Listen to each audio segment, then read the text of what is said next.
지금 통장 잔고를 보며 한숨 쉬고 계신가요? 기도는 하는데 현실은 전혀 바뀌지 않는 것 같아 마음이 더 무거우신가요?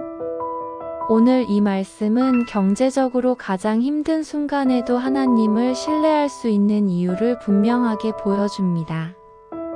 오늘 함께 나눌 말씀은 마태복음 6장 33절입니다. 그런즉 너희는 먼저 그의 나라와 그의 의를 구하라. 그리하면 이 모든 것을 너희에게 더하시리라. 이 말씀을 천천히 다시 한번 묵상해 보겠습니다. 그런즉 너희는 먼저 그의 나라와 그의 의를 구하라. 그리하면 이 모든 것을 너희에게 더하시리라. 경제적인 어려움이 오면 우리의 시선은 자연스럽게 숫자에 고정됩니다. 월세, 대출, 생활비, 카드값, 아이들 학원비, 부모님 용돈, 의료비, 보험료. 하나하나 계산할 때마다 가슴이 답답해지고 숨이 막혀옵니다. 밤에 잠을 이루지 못하고 천장만 바라보며 걱정하는 시간들.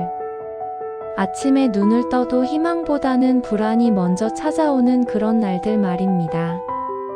새벽 4시 잠에서 깨어 스마트폰을 켭니다. 은행 앱을 열어 통장 잔고를 확인합니다. 숫자는 그대로입니다. 기적은 일어나지 않았습니다. 다시 계산기를 두드립니다. 이번 달 나갈 돈, 들어올 돈. 계산해봐도 답이 나오지 않습니다. 어디서 얼마를 아껴야 할까? 누구에게 도움을 청해야 할까? 이런 생각들이 머릿속을 가득 채웁니다. 출근길 지하철 안에서 다른 사람들을 봅니다. 저 사람들은 다 여유로워 보입니다. 나만 이렇게 힘든 것 같습니다. SNS를 열면 친구들은 맛있는 음식을 먹고 여행을 다니고 새 옷을 사고 행복해 보입니다. 나는 왜 이렇게 살까? 하나님은 정말 나를 사랑하시는 걸까? 이런 의문이 마음 한구석에서 고개를 듭니다. 점심시간 동료들이 외식을 가자고 합니다. 그냥 편의점 도시락을 먹겠다고 둘러댑니다. 사실은 10,000원도 아까운 형편입니다. 오후에는 아이 학교에서 전화가 옵니다. 체험학습비를 내야 한다고 합니다. 또 나갈 돈입니다. 아이에게 미안합니다. 다른 친구들은 다 가는데 우리 아이만 못 가게 할 수는 없습니다.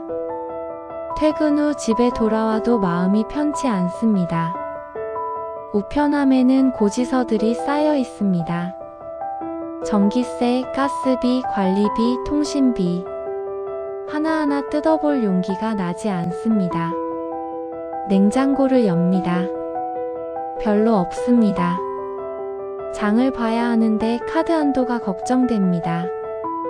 저녁은 대충 라면으로 때웁니다. 배우자와 눈이 마주칩니다. 서로 할 말이 있지만 꺼내지 못합니다. 돈 이야기만 하면 싸우게 될까봐 두렵습니다. 당신 탓도 아니고 내 탓도 아닌데 왜 우리는 이렇게 힘들까? 말없이 각자의 방으로 들어갑니다. 아이가 잠든 방을 들여다봅니다.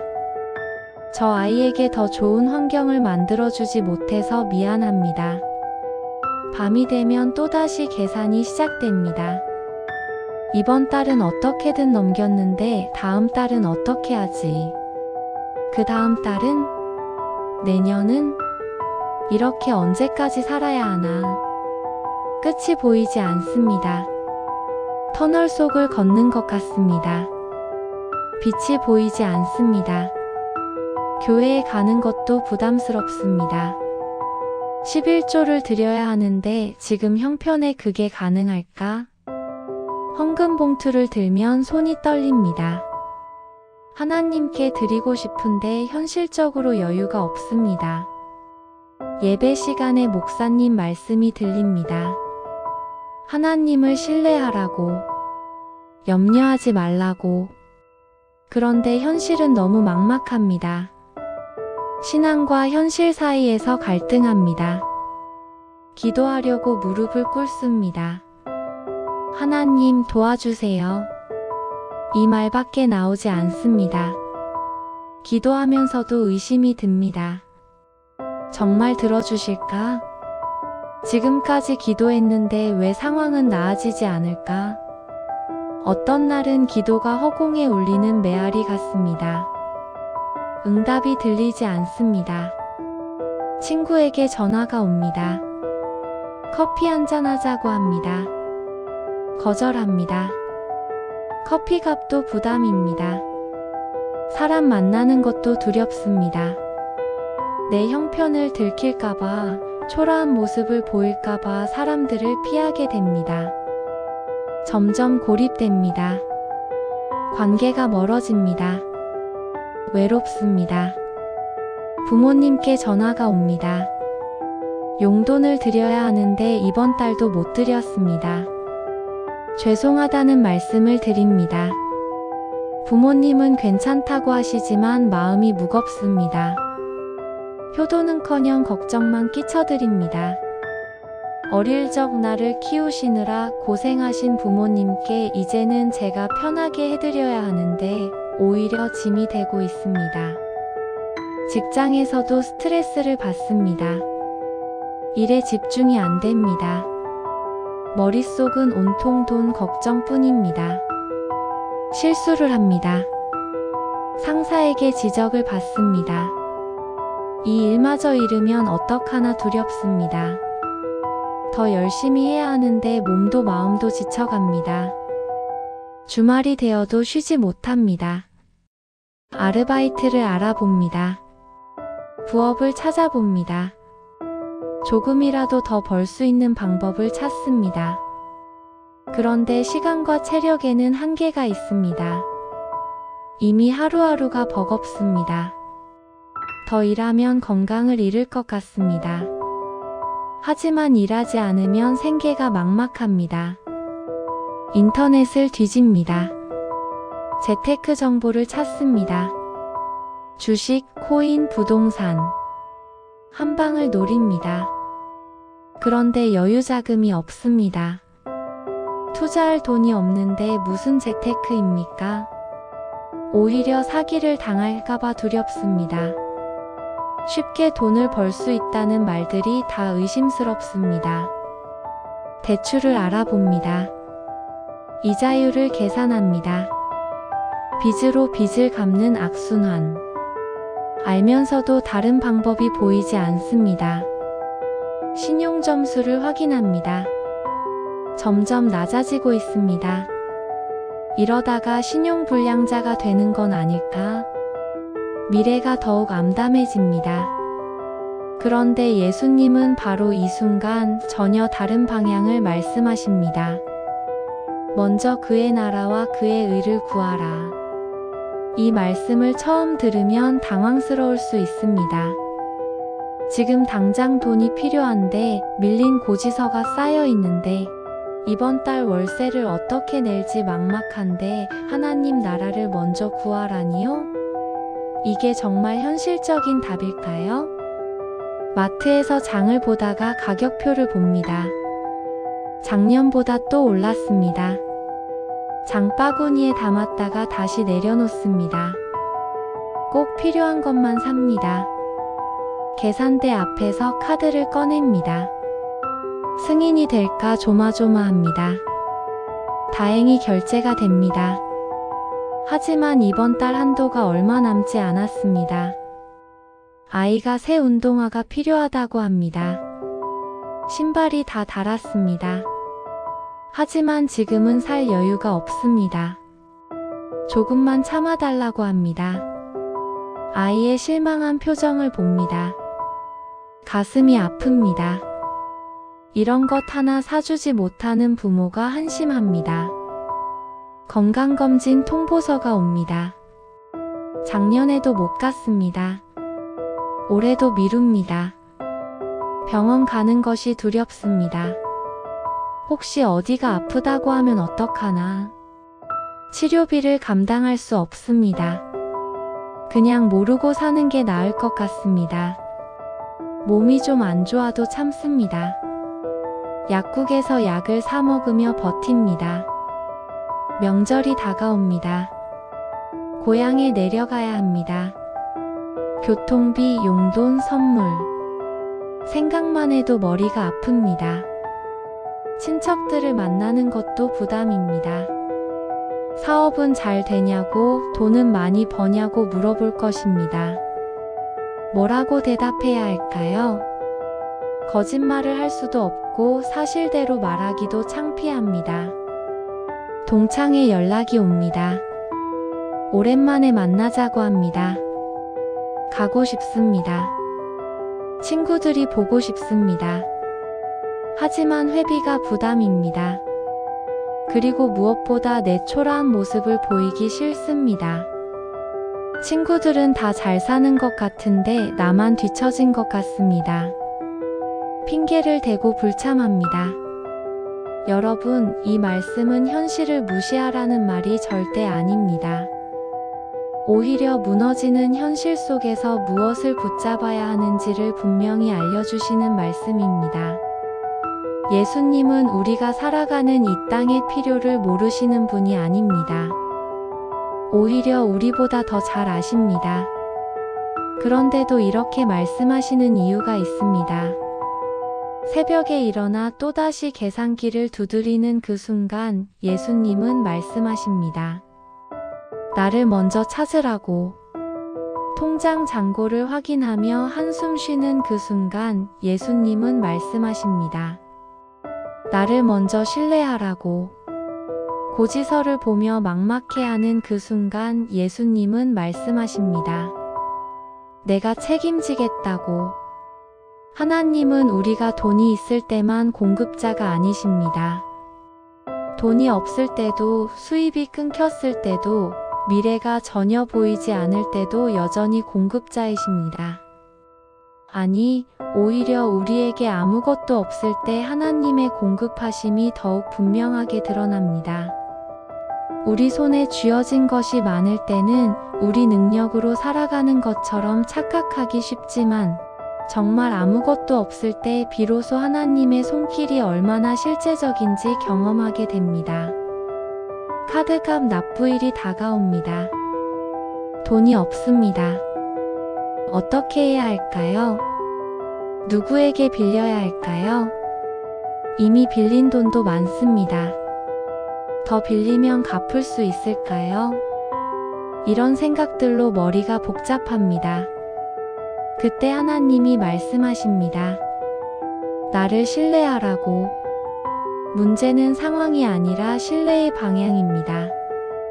우리가 어디를 바라보고 있느냐, 무엇에 우리의 마음을 두고 있느냐가 핵심입니다. 통장 잔고가 문제가 아닙니다. 통장 잔고를 보면서 절망하느냐, 아니면 통장 잔고를 보면서도 하나님을 신뢰하느냐가 문제입니다. 슈퍼마켓에서 계산을 마치고 나옵니다. 지갑이 가볍습니다. 마음도 가볍지 않습니다. 집에 가는 길 다른 가게들을 지나갑니다.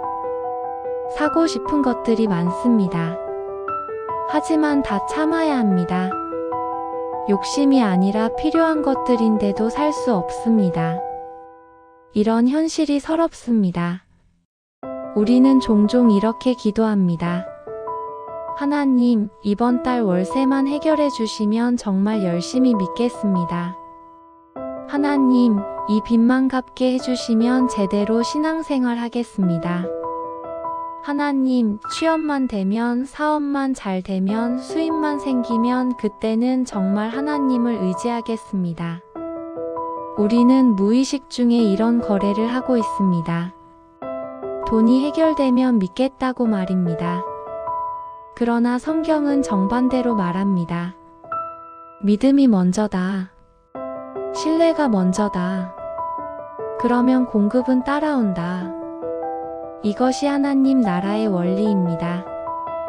세상의 원리는 가진 것이 있어야 믿음이 생긴다고 말하지만 하나님 나라의 원리는 믿음이 있으면 필요한 것이 채워진다고 말합니다. 퇴근 후 집에 돌아옵니다. 오늘도 힘든 하루였습니다. 내일도 비슷할 것입니다. 언제까지 이렇게 살아야 할까요? 출구가 보이지 않습니다. 그런데 바로 이 순간 하나님은 우리를 포기하지 않으셨습니다. 우리가 보지 못하는 곳에서 이미 일하고 계십니다. 성경을 보면 이스라엘 백성이 광야에서 굶주릴 때가 있었습니다. 사방이 황무지였습니다. 농사지을 땅도 없고 장사할 시장도 없고 일할 직장도 없었습니다. 그야말로 경제적으로 완전히 막힌 상황이었습니다. 오늘날로 치면 실업 상태, 수입 제로, 저축 바닥난 상황입니다. 그때 하나님은 하늘에서 만나를 내려주셨습니다. 그런데 흥미로운 것은 하나님께서 한 달치를 주신 것도 아니고 1년치를 주신 것도 아니라는 점입니다. 딱 하루치만 주셨습니다.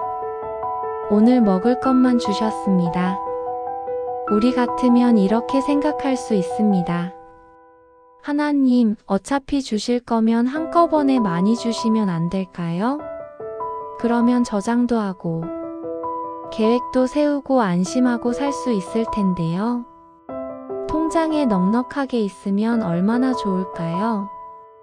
비상금도 충분하고 여유자금도 있고 그러면 걱정 없이 살 수 있을 것 같습니다.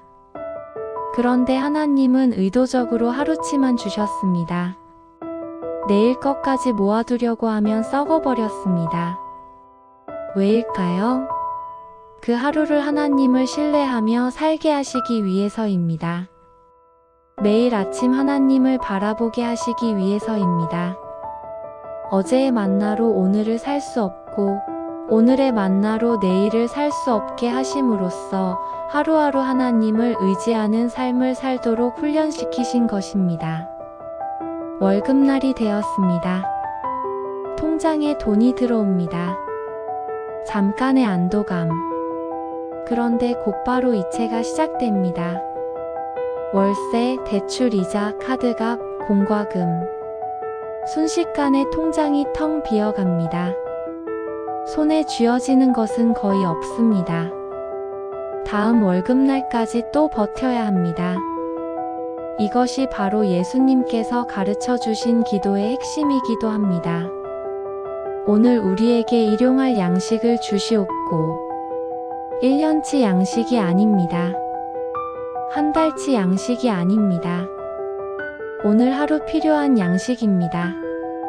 하나님은 우리가 매일 그분을 의지하며 살기를 원하십니다. 그렇다면 경제적으로 힘들 때 하나님을 신뢰한다는 것은 구체적으로 무엇을 의미할까요? 아무것도 하지 않고 기적만 기다리는 것일까요? 절대 아닙니다. 성경은 게으른 자를 책망합니다. 일하기 싫어하는 자는 먹지도 말라고까지 말씀하십니다. 하나님을 신뢰한다는 것은 최선을 다해 살아가되 결과를 하나님 손에 맡기는 것입니다. 구직 활동을 할 수 있다면 최선을 다해 구직 활동을 하되 그 결과는 하나님께 맡기는 것입니다. 면접을 보러 갑니다. 최선을 다해 준비합니다. 하지만 합격 여부는 하나님의 손에 있습니다. 사업을 할 수 있다면 최선을 다해 사업을 하되 성패는 하나님께 맡기는 것입니다. 고객을 만나러 갑니다. 최선을 다해 제안합니다. 하지만 계약 성사 여부는 하나님의 손에 있습니다. 절약할 수 있는 부분은 최선을 다해 절약하되 그럼에도 부족한 부분은 하나님께서 채워주실 것을 믿는 것입니다. 가계부를 펼칩니다. 줄일 수 있는 지출을 찾아봅니다. 이것도 필요하고 저것도 필요합니다. 어디서 더 줄일 수 있을까요? 이미 최소한으로 살고 있습니다. 더 이상 줄일 것이 없습니다. 그래도 부족합니다. 바로 이 지점에서 하나님의 역할이 시작됩니다. 이것이 바로 먼저 그의 나라와 그의 의를 구하는 삶입니다. 돈을 구하지 말라는 것이 아닙니다. 돈만 구하지 말라는 것입니다. 생계를 걱정하지 말라는 것이 아닙니다. 생계 걱정으로 하나님을 잃어버리지 말라는 것입니다. 여러분, 지금 부족해 보입니까? 지금 막혀 있는 것 같습니까? 앞으로 어떻게 될지 전혀 보이지 않습니까? 그럼에도 불구하고 하나님은 이미 당신의 내일을 보고 계십니다. 하나님은 이미 당신에게 필요한 것이 무엇인지 알고 계십니다. 그리고 가장 좋은 때에 가장 좋은 방법으로 채워주실 것입니다. 새벽에 깨어 기도합니다. 하나님, 저를 도와주세요. 이번 주를 어떻게 버텨야 할지 모르겠습니다. 눈물이 납니다. 억울합니다. 열심히 살았는데 왜 이렇게 힘든지 모르겠습니다. 하나님은 들고 계십니다. 당신의 기도를 듣고 계십니다. 때로는 우리가 원하는 방식이 아닐 수 있습니다. 예상치 못한 곳에서 도움이 올 수 있습니다. 때로는 우리가 기대했던 시간표와 다를 수 있습니다. 우리는 지금 당장을 원하지만 하나님은 더 좋은 때를 아십니다. 하지만 분명한 것은 하나님은 약속을 지키시는 분이라는 것입니다. 이 모든 것을 너희에게 더하시리라. 이 약속은 조건부가 아니라 언약입니다. 조건부 약속과 언약의 차이를 아십니까? 조건부 약속은 상황에 따라 바뀔 수 있습니다. 네가 이렇게 하면 내가 이렇게 해주겠다는 식입니다. 하지만 언약은 다릅니다. 언약은 상황과 상관없이 지켜지는 약속입니다. 하나님의 신실하심에 근거한 약속입니다. 길을 걷다가 교회를 지나갑니다. 들어가고 싶습니다. 하나님께 기도하고 싶습니다. 하지만 발걸음이 떨어지지 않습니다. 하나님께 무슨 얼굴로 가야 할까요? 11조도 못 드리고 있는데, 헌금도 제대로 못 하는데, 그래도 괜찮습니다. 하나님은 당신을 기다리고 계십니다. 그래서 이 말씀은 너희가 완벽하게 그의 나라와 그의 의를 구하면 더해주겠다는 뜻이 아닙니다.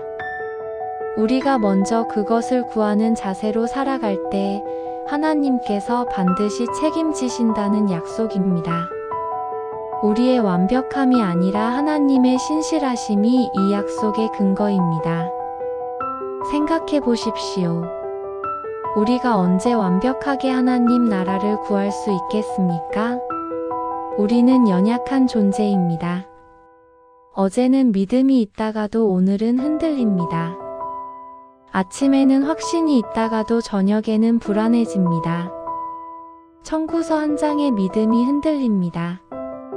통장 잔고를 보면 의심이 듭니다. 그럼에도 하나님은 우리의 그 작은 신뢰, 그 연약한 믿음을 보시고 채워주십니다.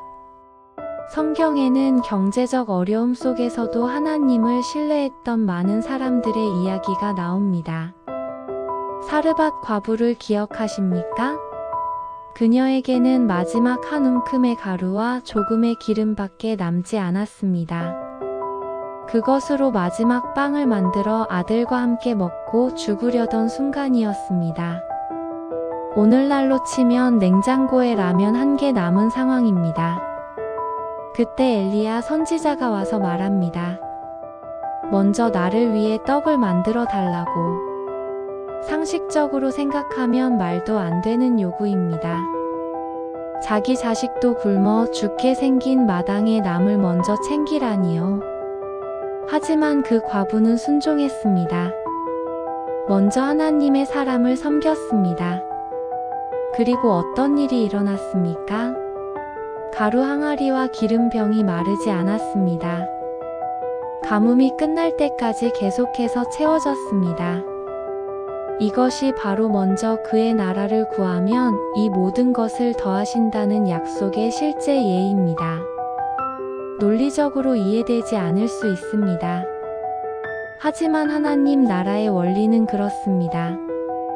먼저 드리면 채워주십니다. 먼저 신뢰하면 공급하십니다. 냉장고를 엽니다. 많지 않습니다. 하지만 오늘 먹을 것은 있습니다. 내일은 어떻게 될까요? 모릅니다. 하지만 오늘 하루는 하나님이 지켜주셨습니다. 내일도 그러실 것입니다. 이것이 믿음입니다. 또 다른 예를 볼까요? 오병이어의 기적을 기억하십니까? 5,000명이 넘는 사람들이 광야에 있었습니다. 먹을 것이 없었습니다. 제자들은 계산했습니다. 이 많은 사람을 먹이려면 얼마나 많은 돈이 필요한지. 그리고 결론을 내렸습니다. 불가능하다고. 그때 한 아이가 자기가 가진 도시락을 내놓았습니다. 보리떡 5개와 물고기 2마리.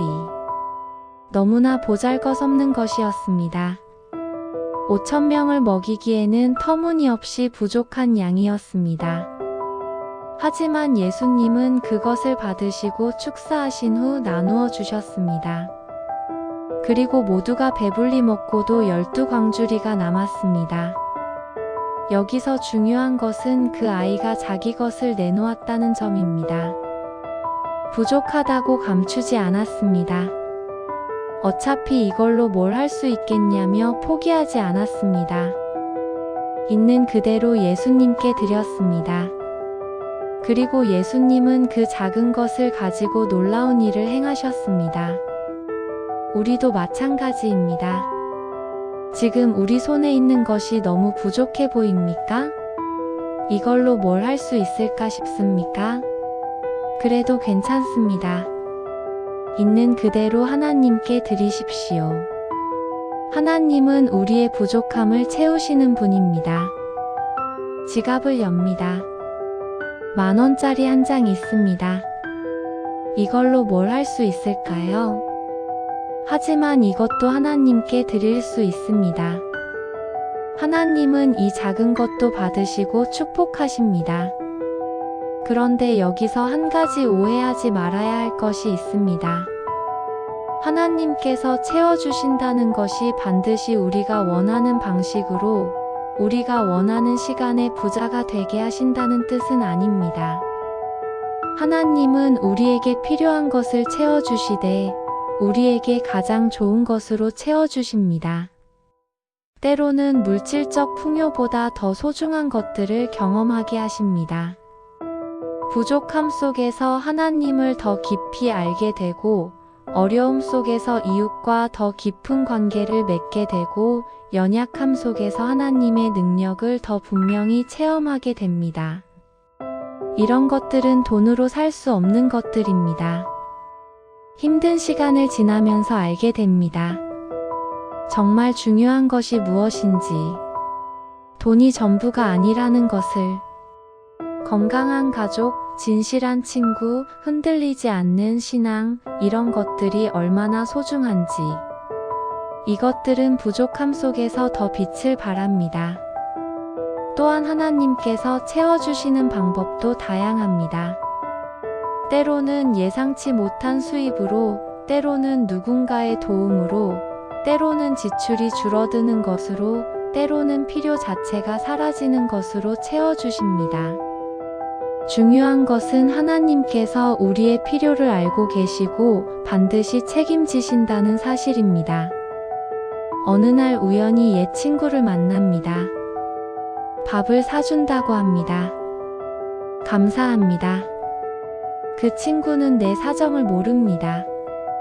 하지만 하나님은 아십니다. 하나님이 그 친구를 통해 채워주신 것입니다. 이것이 하나님의 방법입니다. 사도 바울은 빌립보서에서 이렇게 고백합니다. 내가 비천에 처할 줄도 알고 풍부에 처할 줄도 알아. 모든 일 곧 배부름과 배고픔과 풍부와 궁핍에도 처할 줄 아는 일체의 비결을 배웠노라. 이것이 바로 진정한 경제적 자유입니다. 진정한 경제적 자유는 많이 가진 것이 아닙니다. 상황에 관계없이 평안할 수 있는 것입니다. 통장 잔고가 많든 적든 수입이 있든 없든 하나님을 신뢰하며 감사할 수 있는 것입니다. 이것이 바로 먼저 그의 나라를 구하는 사람이 누리는 자유입니다. 그렇다면 오늘 이 말씀을 듣는 여러분은 어떻게 해야 할까요? 구체적으로 어떻게 적용할 수 있을까요? 첫째, 오늘 하루만 살아보십시오. 내일 일은 내일 염려하고 오늘은 오늘 주어진 일에 최선을 다하십시오. 하나님께서 오늘 하루 필요한 것을 채워주실 것을 믿으십시오. 오늘 아침 눈을 뜨면 이렇게 기도하십시오. 하나님, 오늘 하루를 맡깁니다. 둘째, 감사부터 시작하십시오. 없는 것에 집중하지 말고 있는 것에 감사하십시오. 부족한 것을 세지 말고 채워주신 것을 세십시오. 감사는 믿음의 표현입니다. 아침에 일어나 숨을 쉴 수 있는 것, 가족이 있는 것, 집이 있는 것, 이런 것들에 감사하십시오. 셋째, 나눌 수 있는 것을 찾으십시오. 아무리 어려워도 나보다 더 어려운 사람이 있습니다. 작은 것이라도 나눌 때 하나님의 공급하심이 시작됩니다. 사르밧 과부가 그랬고 오병이어의 아이가 그랬습니다. 돈이 아니어도 됩니다. 시간, 재능, 위로의 말 한마디도 나눔입니다. 넷째, 말씀을 붙잡으십시오. 불안할 때마다 이 말씀으로 돌아오십시오. 그런즉 너희는 먼저 그의 나라와 그의 의를 구하라. 그리하면 이 모든 것을 너희에게 더하시리라. 이 약속을 반복해서 고백하십시오. 종이에 적어서 지갑에 넣어두십시오. 핸드폰 배경화면으로 설정하십시오. 다섯째, 기도하십시오. 여러분의 필요를 솔직하게 하나님께 아뢰십시오. 하나님은 여러분의 기도를 들으십니다. 그리고 응답하십니다. 때로는 즉시, 때로는 시간이 걸리지만 반드시 응답하십니다. 포기하지 마십시오. 계속 기도하십시오. 사랑하는 여러분, 경제적 어려움은 분명 힘든 일입니다. 그 무게를 부정하지 않습니다. 밤잠을 설치는 그 고통을 압니다. 계산기를 두드리며 한숨 쉬는 그 마음을 압니다. 하지만 그 어려움이 여러분의 정체성이 되어서는 안 됩니다. 여러분은 빚진 자가 아니라 하나님의 자녀입니다. 여러분은 가난한 자가 아니라 천국의 상속자입니다. 지금은 비록 힘들지만 이것이 여러분의 전부가 아닙니다. 이것은 지나가는 과정입니다. 하나님은 이 과정을 통해 여러분을 더 강하게, 더 성숙하게, 더 하나님을 의지하는 사람으로 만들고 계십니다. 세상은 여러분을 통장 잔고로 평가할지 모릅니다. 하지만 하나님은 여러분을 그분의 형상으로 지음받은 소중한 존재로 보십니다. 세상은 여러분이 가진 것으로 가치를 매길지 모릅니다.